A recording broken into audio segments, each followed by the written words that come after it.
নমস্কার। আজকে আমি আপনাদের সঙ্গে তালের রুটি আর তালের নারকেল দিয়ে পরোটার রেসিপি শেয়ার করব।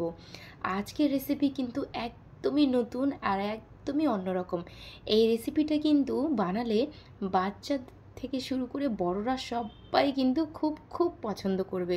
একদম নতুন ধরনের রেসিপি নিয়ে আপনাদের সঙ্গে চলে এসেছি। নমস্কার, আমি প্রিয়াঙ্কা আর আমাদের ইউটিউব চ্যানেল মাধব.প্রিয়াঙ্কা ব্লগে আপনাদের সবাইকে অনেক অনেক স্বাগত জানাই। আশা করি আপনারা খুব ভালো আছেন, সুস্থ আছেন, আমরাও ভালো আছি। তো চলুন রেসিপিটা শুরু করা যাক। প্রথমে আমি গ্যাস অন করে তাতে একটা ক্যানের মধ্যে দিচ্ছি 1 কাপের মতন তাল, মানে তালের রস। তো দেখেন, এখানে কোনো জরুরি নাই যে পরিমাণ মতনই দিতে হবে। তাল একটু বেশি দিলেও হবে, কম দিলেও হবে, কিন্তু দুধের পরিমাণটা একটু ভেবে শুনে দিবেন। যতটা তাল দিবেন ততটাই কিন্তু দুধ দিতে হবে। তো আমি নিয়েছি 1 কাপ তালের রস, তার মধ্যে দিয়েছি 1 কাপ দুধ। তো আমি তো গরুর দুধ ব্যবহার করছি, আপনারা প্যাকেটের দুধটাকেও ব্যবহার করতে পারেন, কিন্তু দুধটাকে গরম করে আমি ঠান্ডা করে তারপরে দিয়েছি। তো দুধ দেওয়ার পর 1 চিমটির মতন দিচ্ছি লবণ, আর হাফ চামচের মতন দিব চিনি। বেশি কিন্তু চিনি দেওয়া যাবে না, কারণ তালটা কিন্তু মিষ্টি থাকে, তো তার মধ্যে দুধ দিলে আরও একটু মিষ্টি হয়, এই জন্যে। তো মিষ্টি বেশি দিব না, আপনারা যদি মিষ্টি বেশি দিতে চান তাহলে সেই ক্ষেত্রে দিতে পারেন। তালের রুটি আর তালের পরোটা খেতে কিন্তু অপূর্ব স্বাদের। মানে এই রুটি পরোটা যখন আপনারা বানাবেন না, এটা কিন্তু এমনি এমনি খাওয়া যায়। এটার সঙ্গে জরুরি নাই যে তরকারি লাগবে বা কোনো কিছু ভাজা লাগবে। এমনি এমনি খেতে কিন্তু এত টেস্টি হয় যে কি বলবো। তালের রস যখন টকবক করে ফুটে আসবে মিডিয়াম হিটে, তখন সেখানে অল্প অল্প করে আমি আটা দিব, আর যে কোনো চামচ বা হাতার সাহায্যে এটাকে ভালোভাবে মিক্স করে নিতে হবে। দেখেন, ঠিক এইভাবে। এই সময় কিন্তু আঁচটা একদমই লো হিটে থাকবে, আর অল্প অল্প করে আটা বা ময়দা মিক্স করবেন, আর অল্প অল্প দিয়ে সেটাকে ভালোভাবে মিক্স করতে হবে তালের রসের সঙ্গে। একবারে কিন্তু আটা দেওয়া যাবে না। আমি আজকে লাল আটা ব্যবহার করছি, কারণ আমরা তো লাল আটার রুটি খাই। আপনারা চাইলে ময়দা দিয়েও করতে পারেন, বা লাল আটা আর ময়দা মিক্স করেও করতে পারেন। এবার ভালোভাবে মিক্স করে নেওয়ার পর 5 মিনিটের মতন হালকা হিটে গ্যাসেই রাখবেন। তারপরে এটাকে যে কোনো বড় থালায় নিয়ে, প্রথমে তো অনেক অনেক গরম, হাত দেওয়া যাবে না। 2-4 মিনিট এটাকে ছেড়ে দেওয়ার পর হালকা একটু ঠান্ডা যখন হয়ে আসবে, হাতে দেখবেন মিক্স করার সময়, মানে মাখার সময় না, হাতে একটু লেগে আসবে। তখন একটু রিফাইন তেল হাতে একটু মিক্স করে বা ঘি মিক্স করে তারপরে এটাকে ভালোভাবে এটাকে মেখে একদম সফট একটা ডো রেডি করে নিতে হবে। দেখেন, ঠিক এইভাবে। তো এটা মানে এই ডোটা রেডি করতে বেশিক্ষণ সময় লাগে না, 3 থেকে 4 মিনিটেই হয়ে যায়। তো আমি হাতে হালকা একটু রিফাইন তেল মেখে নিয়ে তারপরে আটাগুলোকে সুন্দরভাবে সফট করে মেখে নিয়েছি। তো আজকে যেহেতু তালের রুটিও বানাবো, তালের পরোটাও বানাবো, তো রুটির জন্য ছোট ছোট লেচি কেটে নিয়েছি, আর পরোটার জন্য একটু মোটা মোটা করে লেচি কেটেছি। তো প্রায় আমার 1 কাপে তাল আর আটা দিয়ে দেখেন প্রায় অনেকগুলোই আটা আর 2টো পরোটা করব। তো প্রথমে চলুন রুটি বানাবো। তো রুটি বানানোর জন্যে ছোট ছোট লেচি কেটে নিয়ে এটাকে শুকনা লাল আটা দিয়ে সুন্দর করে পাতলাভাবে বড় একটা রুটির সাইজে বেলে নেব। তো আজকের এই রেসিপি আপনারা অবশ্যই ট্রাই করবেন। আশা করি আপনাদের কাছে ভালো লাগবে। রুটি খেতে কিন্তু এমনি এমনি এত এত স্বাদ যে আমি কি বলবো। তো দেখেন, রুটি কিন্তু আমার বেলা হয়ে গেছে। এদিকে তাওয়াটা আগে থেকেই গরম করে নিতে হবে। তাওয়ার মধ্যে সবসময় রুটি দেওয়ার আগে অল্প একটু আটা ছিটে তার উপরে রুটি দিবেন। দেখবেন আপনার রুটি মানে তাওয়ার মধ্যে না লেগে যাবে না। অনেক সময় কি হয় না, এই মানে সঙ্গে সঙ্গে তাওয়ার উপরে যদি রুটি দিয়ে দিই, তো রুটিটা তাওয়ার মধ্যে লেগে রুটির উপরে কেমন একটা দাগ হয়ে যায়, যেটা কিন্তু দেখতে খারাপ লাগে। তো আপনারা রুটি পরোটা দেওয়ার সময় অল্প একটু আটা বা ময়দা দিয়ে তার উপরে রুটি দিবেন, তাহলে আপনার রুটি তাওয়ার মধ্যে লেগে যাবে না।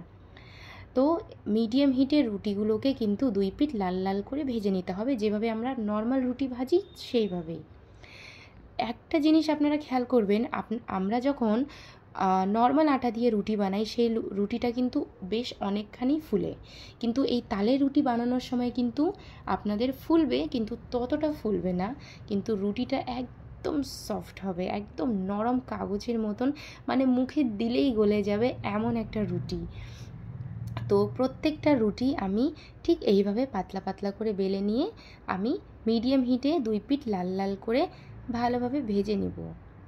তো আমার এই রেসিপিটা আপনারা যখনই ট্রাই করবেন কমেন্ট বক্সে জানাতে ভুলবেন না যে আমার এই রেসিপিটা আপনাদের কাছে কেমন লাগছে। আর প্লিজ আমার ফেসবুকেও পেজ আছে madhav.priyanka vlog, প্লিজ আমার ওই ফেসবুক পেজটিকেও একটু ফলো করে একটু সাপোর্ট করবেন। তো এইভাবে করে আমি প্রত্যেকটা রুটি কিন্তু ভেজে নিচ্ছি। তো আমার যখন রুটি ভাজা হয়ে যাবে আমি কিন্তু লাস্টের দিকে পরোটাটা বানাবো। আর এই তালের পরোটাটাও বিশ্বাস করেন খেতে কিন্তু অনেক অনেক টেস্ট। আর আপনারা এইভাবে বানায় বাচ্চাদের টিফিন বক্সেও দিতে পারেন, ওরাও কিন্তু অনেক অনেক পছন্দ করবে। নর্মালি আটার রুটি কি হয়, ঠান্ডা হওয়ার পর অনেক সময় শক্ত হয়ে যায়, কিন্তু এই তালের রুটি কিন্তু যতটাই ঠান্ডা হবে তত বেশি সফট হবে। দেখেন কত সুন্দর ফুলে ফুলে আসছে।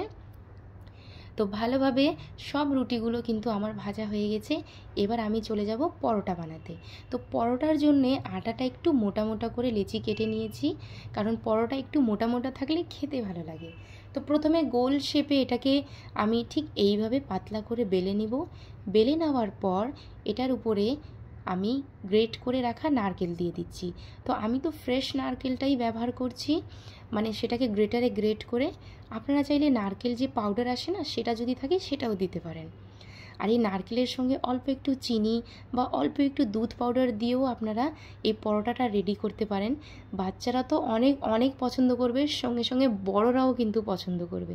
তারপরে দেখেন ঠিক এইভাবে এটাকে ফোল্ড করে নিতে হবে একটা ট্রায়াঙ্গেল শেপে। আর হ্যাঁ, যখনই ফোল্ড করবেন তখন মনে রাখবেন উপরের আর নিচের যে লেয়ারটা সেটা কিন্তু সমান যেন না থাকে, একটু উপরে থাকে, তাহলে এই পরোটার মধ্যে একটু পকেট আসবে, মানে পকেট পরোটা হয়ে যাবে। মানে যখন পরোটাটা আপনারা ভাজবেন তখন দেখবেন পরোটাগুলো খুলে খুলে যাবে, ভিতরে নারকেলগুলো দুধ যখন আপনারা দেবেন দুধ পাউডারগুলো সেগুলো কিন্তু খুব সুন্দর দেখা যাবে। তাওয়াটা তো আগে থেকেই গরম ছিল। প্রথমে এই পরোটাটাকে 2 পিঠ লাল লাল করে ভেজে নিব। তারপরে আমি বাটার দিয়ে আজকে পরোটাটা ভেজে নিচ্ছি। বাটার বা ঘি দিয়ে ভাজবেন তালের পরোটাটা, খেতে কিন্তু অসাধারণ টেস্ট হবে। আর যদি ঘি বা বাটার না থাকে তাহলে সেই ক্ষেত্রে আপনারা রিফাইন তেল দিয়েও ভেজে নিতে পারেন। রিফাইন তেল দিয়ে খেতেও কিন্তু খুব খুব ভালো লাগে, কিন্তু ঘি দিয়ে ভাজলে কিন্তু একটু অন্যরকম টেস্ট হয়। তো একদম লাল লাল করে ভাজতে হবে। আর রুটিগুলোর কালার দেখেন, মনে হচ্ছে এটাতে কালার মেশানো, কিন্তু এগুলো কিন্তু ন্যাচারাল কালার তালের, খুব সুন্দর একটা ইয়েলো ইয়েলো কালার থাকে, মানে একদমই অন্যরকম। আর এগুলো কিন্তু গরম গরম খেতে কিন্তু অনেক ভালো লাগে। তো আমি পরোটাগুলো 2 পিঠ বাটার দিয়ে লাল লাল করে ভেজে নেব। এই তো রেডি হয়ে গেছে আমাদের তাল দিয়ে রুটি আর হচ্ছে তাল দিয়ে নারকেলের পরোটা। আশা করি আপনাদের কাছে ভালো লাগবে। রেসিপিটা যদি ভালো লেগে থাকে তাহলে প্লিজ একটু বেশি বেশি করে লাইক আর শেয়ার করে দিবেন। আর যখনই পরোটাটা ভাজবেন পরোটার চারিদিক দিয়ে চামচ বা হাতার সাহায্যে একটু চেপে চেপে ভাজবেন, নাহলে পরোটা উপর দিক দিয়ে তো লাল হয়ে আসবে ঠিকই, কিন্তু ভেতরেই কাঁচা থেকে যাবে। তো আমাদের রুটি আর পরোটা দুটোই কিন্তু রেডি হয়ে গেছে। একটা রুটি আপনাদেরকে তুলে দেখাচ্ছি যে কতটা সফট হয়েছে, দেখেন একদমই ফোল্ড হয়ে যাচ্ছে, কত সুন্দর আর একদমই সফট হয়েছে। এটা কিন্তু এমনি এমনিই খেতে পারেন আপনারা, খুব খুব সুন্দর লাগে। ভালো থাকবেন, সুস্থ থাকবেন, আমাদের চ্যানেল madhav.priyanka vlogের সঙ্গে থাকবেন। আমি দেখা করব আপনাদের সঙ্গে নেক্সট ভ্লগ ভিডিও রেসিপি নিয়ে। Thank you, tata.